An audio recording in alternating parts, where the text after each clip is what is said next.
Hey guys, X What If, and welcome to part 6 of What If Yuji Had Anti-Magic. Continuing right where we left off, it had been a devastating loss for the sorcerers. Megami had been taken over by Sukuna, and Gojo Satoru was sealed, and numerous other sorcerers were killed. Yuji's execution order was back in play, and Kenjaku had started the culling games. There were too many things currently going on. However, Yuji wasn't going to let that stop him. He was going to save Megami. He was going to kill Sukuna, and he was going to free Gojo once more. However, before any of that, there was only one thing on his mind at the moment, and it was to kill curses. Kill as many as he could. He couldn't stand them being around, hurting innocent people. This was the exact opposite of what Yuji wanted, yet all of it happened due to him being weak. Yuji would be sitting on some stairs, contemplating about what he was going to do next. Yuji's been at his lows before, however, this was an entirely new thing for him. He felt useless. He felt powerless. He knew there was so much more he could do. Gojo even told him himself. Libe even told him. Yet for some reason, he was here. One of his friends taken. Numerous cursed spirits spread across the city, and not a single clue where to begin. Choso would then enter the room, as he would come and sit down next to Yuji. He would tell Yuji that he understands how he's feeling, and he wants his little brother not to worry. They were going to save his friend. They were going to kill both Sukuna and Kenjaku. And once everything is said and done, things will go exactly back to how they used to be. Yuji would let off a slight smile, telling Choso that he appreciates him, calling him his brother. As Choso would begin to scream out, saying that he couldn't believe Yuji just called him his bigger brother, Yuji would laugh once again, as Choso would pat him on the back, telling him that they have more work to do, as Yuji would nod his head, getting up, as Yuji would find himself walking towards a bridge. He would stand there while letting his cursed energy flow, as one of his arms would begin to turn black. As his horns would grow slightly larger, he would raise his hands in the air. As he would clap, nothing would happen at first, but then numerous cursed spirits would begin to swarm around Yuji, as he would call upon his grimoire. As he would pull out his cursed slayer sword, he would take a stance, swinging horizontally, as every curse that had just gathered in front of him would have been completely erased.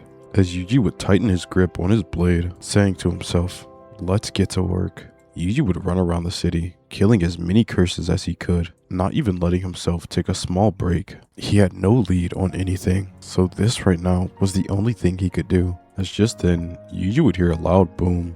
Being in the air, he would land on top of a building, looking over to where he heard the explosion, as he would see two people fighting each other. It would be Choso and some other guy Yuji didn't know. Yuji would leap off the building, slamming down onto the ground, as Choso and Naoya would look over, staring at Yuji. As Naoya would speak up, he would say that this was just the guy he was looking for. He would then ask Yuji where Megami was. This would cause Yuji's eye to twitch, as he would kiss his teeth looking at Naoya, asking him who the hell he was anyway. He would then tell Yuji that he was next in line for the head of Zenin. As Yuji would ask Naoya, was he supposed to even care? Asking Naoya, what does he want with Megami anyway? As Naoya would smile, saying to kill him of course.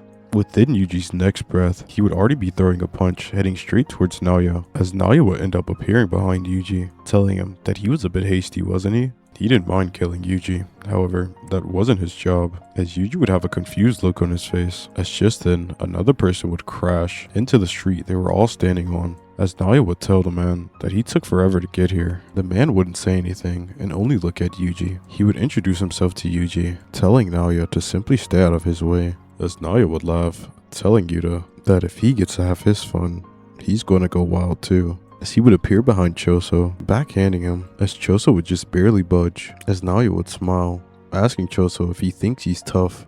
As Naoya would scream out that he was going to break right through him. As Yuta would drop down, sprinting straight towards Yuji, Yuji would call out to his grimoire, switching blades, as he would pull out his cursed dweller sword.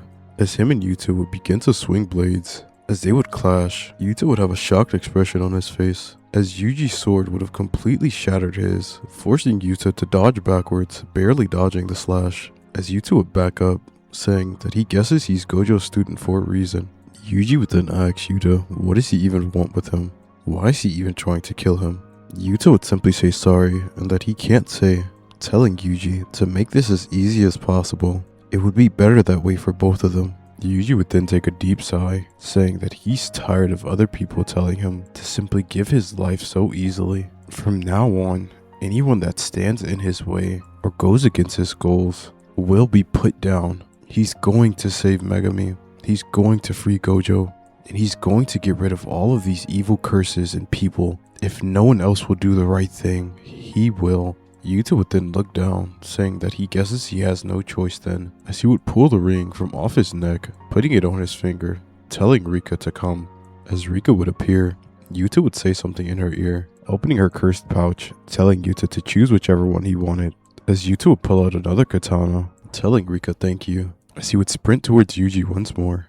Yuji would take a stance, as he would slash. However, instead of clashing with Yuji this time, Yuta would dodge out of the way, spinning around Yuji, sending a kick straight towards his face, as it would slam into it, sending Yuji backwards. As Yuji would look worried slightly, this guy had a small figure, but that attack was incredibly strong. This is when Yuji would realize he may have been outmatched here. Yuta would already be rushing in once more, as Yuji would attempt to gain some distance. However, from behind him, Rika was already there, throwing a punch, as Yuji would hold his blade out, attempting to block the attack, as Rika's fist would slam into the blade, sending Yuji back towards Yuta, as Yuta would already be there, ready to slice. As Yuji would call upon Talibe, as dark armor would begin to appear around Yuji's arm, and a wing would begin to sprout from his back, as Yuji would stop his momentum right before the slash, as Yuta would have a shocked expression on his face, as Yuji would cock back his armored fist, rocketing a punch straight towards Yuta. Yuta would let off a slight smile, as he would raise his arms to block the punch, as the punch would crash into his arms, sending him backwards, slamming him into a wall. As Yuta would call on to Rika, with Rika flying straight towards him, Yuji attempting to hurriedly finish off Yuta. However, Yuta would put his hand in the air, as Rika would grab him, pulling him across the battlefield, as Yuji would be attempting to chase him down, with Yuta being surprised that Yuji was even able to keep up. Yuta would then apologize to Yuji for not taking him serious, as he would call on to Rika once more, as she would begin to swing Yuta around, throwing him straight towards Yuji, with Yuta this time having a gauntlet on his hand, slamming into Yuji. As Yuji wasn't expecting this attack, Yuji would cough up spit, as he would gather himself again, attempting to make it towards Yuta once more. However, Yuta would then have a megaphone in his hand. As Yuji would look at it, it would have weird symbols on it, as Yuta would put the megaphone to his mouth, screaming the words, "Don't move." As Yuji would then begin to be stuck in place, not being able to move at all, as he would then begin to panic, letting his cursed energy flow as much as he could, as Yuta would call on to Rika once more, as she would slam Yuji down into the ground, as Yuta would hurriedly rush in, as Yuji using his cursed energy would begin to hurt Rika, as she would be forced to let up, causing Yuji to be able to get up. However, before he was able to get himself together, Yuta was already in front of him, as Yuta would say the words, "Sorry,"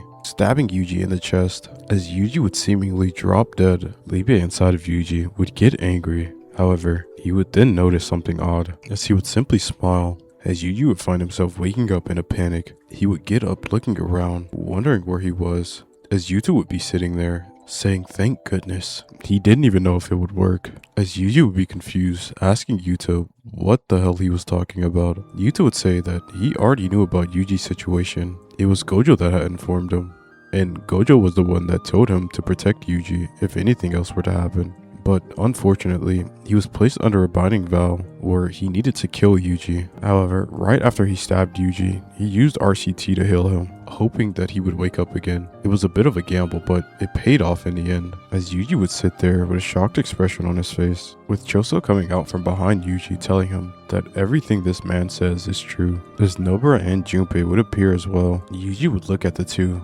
However, he would then look away. He couldn't bring himself to look at these two. He failed both of them. He got their friend taken away. He wasn't strong enough to protect him. It was all his fault. This is when Nobara would kick Yuji, telling him to not sit here and try to be sad all by himself, especially not him. It was unlike him. Where Junpei would reinforce what Nobara was telling him, telling Yuji that he was the one that brought him out of a hole, so it wouldn't make sense for him to be in his own hole and not have them help him out. This is when Yuji would begin to choke on his words, telling the two that Fushiguro got taken and it was all his fault.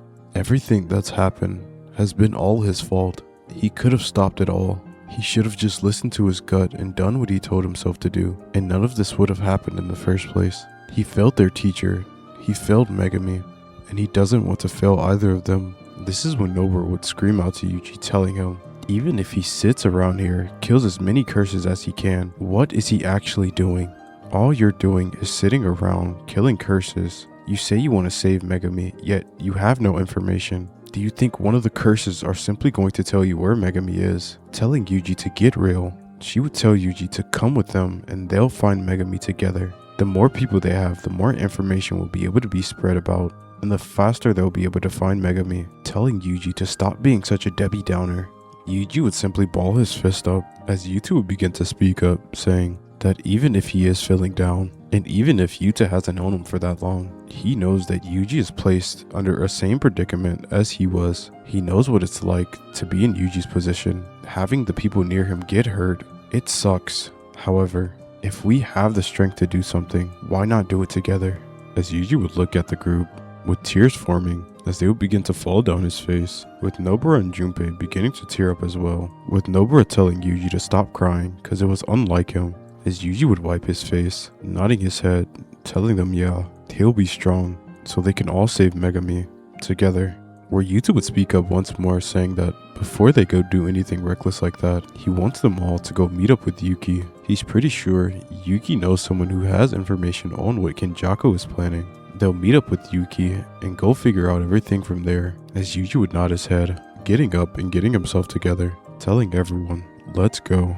Yuta would then lead the group, telling him to follow them, as he would take them straight to Yuki's hideout. As they would enter, Yuki would turn around, greeting every last one of them, telling Yuji that she was finally happy that they all made up. However, skipping all of the formalities, she would ask Yuta if he knew of a way to get inside of the Jujutsu High Barrier, with Yuta telling her that he had no clue how. Even people like him weren't allowed down there. They would then begin discussing on how they were going to get inside the barrier, as Yuki needed to speak to Tengen, as she would tell Yuji that Tengen might even have some answers that he was looking for, with them eventually coming up with a plan to let Choso lead them. Due to the fact that he was a cursed painting, it allowed for him to sense where his brothers were, and in doing so, he should be able to find the path that would allow them inside of the barrier. As they all would agree on the plan, Maki would tell the group that she had somewhere else to be, and she would catch up with them later, as the rest of the group would continue and make their way into the Jujutsu High Barrier, where eventually they would make their way down a long corridor, until eventually the room would entirely turn white, where everyone would sit there absolutely confused, as Tengen would appear behind the group, introducing herself. She would say it was a pleasure to meet all of them, well, almost all of them. As Yuki would smile, she would tell them that she knows what they are here for, and she is willing to give them the answers. However, in exchange, she would need protection, with Yuta asking her what for, as she would tell the group that she's pretty sure that Kenjaku will be after her due to the fact that her evolution has made her more cursed spirit-like than human. This would make it so Kenjaku was able to absorb her, and all that she asked for was to be protected, and she would give them all the answers that they needed. The group would turn and look at each other, with Tengen reminding them that they would at least need 2 special grades. With her saying this, half of the group was already out of the mix, with Yuta saying it probably wasn't a good idea for him to stay here. He wanted to help Yuji find Megami, as Choso would look over to his brother, looking back at Tengen. He would tell Tengen if this allows his brother to look for his friend, he will gladly protect her, with Yuki saying that there are some things that she wants to know as well. So as long as Tengen ends up her end of the deal, everything should be fine. With the 2 special grades selected, Tengen would then begin to explain to them about Kenjaku's plan, telling them about the culling games and what exactly Kenjaku is trying to do. She doesn't know the full play-by-play, however, all she knows is that Kenjaku probably wants to absorb her and merge her with the rest of humanity. Knowing Kenjaku, he wants to do something sick, as she would look towards Yuji, telling him that more than likely, wherever Kenjaku was, Sukuna was as well, which means your friend is there as well. If you can find out where Kenjaku is, she's positive that he'll be able to find where Megami is. Saving him was a whole different task, however, as Yuji would look down at the ground, balling his fist, as Yuta would put his hand on Yuji's shoulder, telling him to not worry, and that they'll definitely save Megami. Tengen would then tell the group that more than likely, Sukuna will be a player inside of the games. She would tell them that even though they're all strong, they shouldn't try to take him on alone. Their first objective should be to free Satoru Gojo, as she would begin to hand them the back of the prison realm. She would then proceed to tell them about a sorcerer by the name of Angel, saying that they should be able to nullify the curse technique of the prison realm. However, Yuji would then speak up, asking Tengen, was his curse technique enough? As Tengen would look at Yuji, as everyone else would be shocked. They hadn't even thought of that. Yuji's cursed energy trait alone allows him to nullify other curse techniques. So in thought, wouldn't his cursed energy be able to open the back gate, allowing Gojo to be free? Tengen would smile, realizing that things might go a lot more smoother than she thought. If Gojo Satoru were to be free in this moment, it would make things a lot more easier. As she would begin to walk towards Yuji, handing him the back of the prison realm, telling him that whenever he wants to free Gojo, it is entirely up to him. As Yuji simply wouldn't waste any time at all, he would begin to cover his hand in cursed energy as it would begin to envelop the back gate. As Yuji would continue pouring cursed energy into the back gate, it would then eventually vanish. As Yuji would be shocked, asking Tengen, did that really even work? As Tengen would look at Yuji, telling him that it 100% worked. However, the only thing is, wherever the prison realm actually is where Gojo Satoru will be. So more than likely, he was freed within the barriers of the Culling Games. She knows that Kinjaku thinks far ahead, but if it was something even her herself couldn't think of, more than likely, Kinjaku didn't think of it either. But she wasn't going to make that promise to them. She doesn't know if Kinjaku was well prepared for this moment and put the prison realm somewhere where it would be impossible for Gojo to escape. She wasn't aware of the answer. However, Yuji would speak up and say that he had full faith in his teacher, just as he had full faith in him. Tengen would then tell Yuji if that were the case, then they had better get moving now. Yuta would then speak up, telling Yuji that before he did anything, he wanted Yuji to go and try to recruit the other Jujutsu High student, or one who used to be at least. His name was Hakari. Yuta would tell Yuji that they needed him, just in case things were to go south. He would tell Yuji to go with Kugasaki and Junpei, as he would tell them where Hakari was located, and tell them to be careful. He was going to go ahead first into the Culling Games in order to find Gojo. And when Yuji is able to successfully recruit Hakari, he wants them to come straight into the Culling Games, and their assault on Kinjaku would then begin.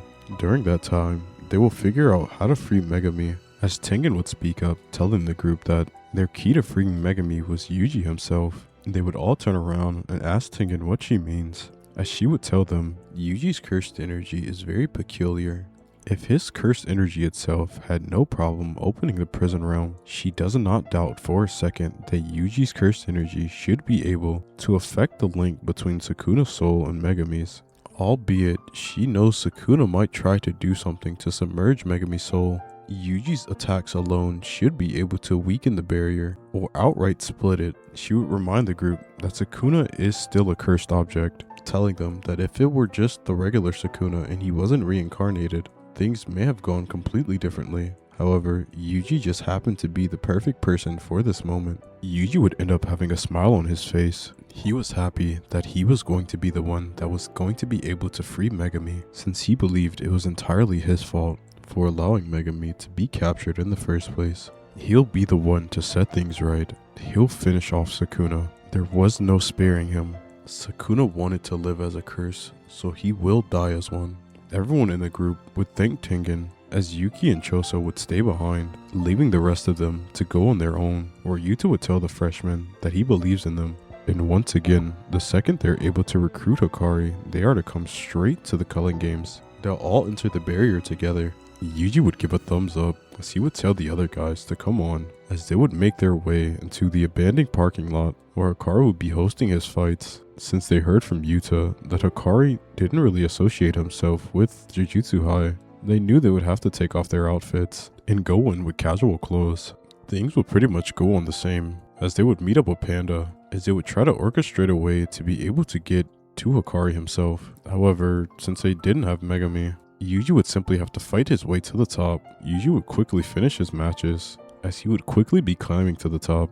Even though some of the matches were staged, he would simply play along so he could get closer to Hakari, until eventually, someone would come down and introduce themselves to Yuji, with their names being Kirara. They would tell Yuji that the boss has taken a liking to him, telling Yuji that the boss also liked the way that he looked, saying that his horns were pretty cool. Yuji hadn't realized, but The hair on his head was slowly starting to turn back white, as he would simply touch the horn on his head, laughing, saying that he guesses they were pretty cool. Kirara would then walk Yuji up to where Hakari's room was, where they would introduce Yuji to Hakari, where Yuji would say it was a pleasure to meet him, as Hakari would tell Yuji that he's been watching his fights and he hasn't seen someone like him in a while. He would say that all his usual scripted matches are pretty boring because there's no actual risk in them. However, Hakari loves to take risk, and Yuji is one of those risks. Most of his matches, he's been betting on Yuji to win because he can see it in Yuji's eyes. A drive, something that Yuji wants to obtain. He can see it simply by looking at him, and Hakari loves that look. He would then look Yuji straight in the eye and ask him, what is it that's driving him this hard? What could it be that he possibly wants? As Yuji would look straight at Hakari, pointing at him, saying that it was him. Hakari would squint looking at Yuji, as he would say that he's not into dudes. Yuji would scream out that he didn't mean it like that, as he would apologize and tell Hakari that he was from Jujutsu High, as immediately Hakari and Kirara would begin to get on guard, as Yuji would lift his hands in the air, telling both of them to cool out for just a second. Hakari would then say that his whole mood's been ruined.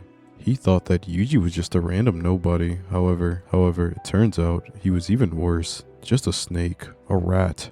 He hated people like that. And now that his mood's all sour, he doesn't think he wants to listen to Yuji any longer. Yuji would then scream out, telling him to just hold on, and that he needs to explain something to him. Yuji would be about to speak, but Hakari would already be in front of him, throwing a punch, saying that he wasn't going to listen to Yuji any longer. As Yuji wasn't able to react in time, Hakari's fist would connect with Yuji's face, sending him flying, blasting through the wall. As the other freshmen would hear the commotion, they would hurriedly try to rush upstairs. As they would get up there, they would see Yuji on the floor, with Hakari walking out of the building and Kirara right behind him, with Hakari saying that he was tired of this nonsense. He wanted Yuji and his friends to leave now, otherwise things were going to get a lot more dangerous. Truth be told, he doesn't want to hurt anybody here. However, Yuji really pissed him off there. Yuji would then pick himself off the floor, a little dazed, as he couldn't understand that attack hurt so much. It wasn't just a regular punch. It was like getting hit with a serrated bat.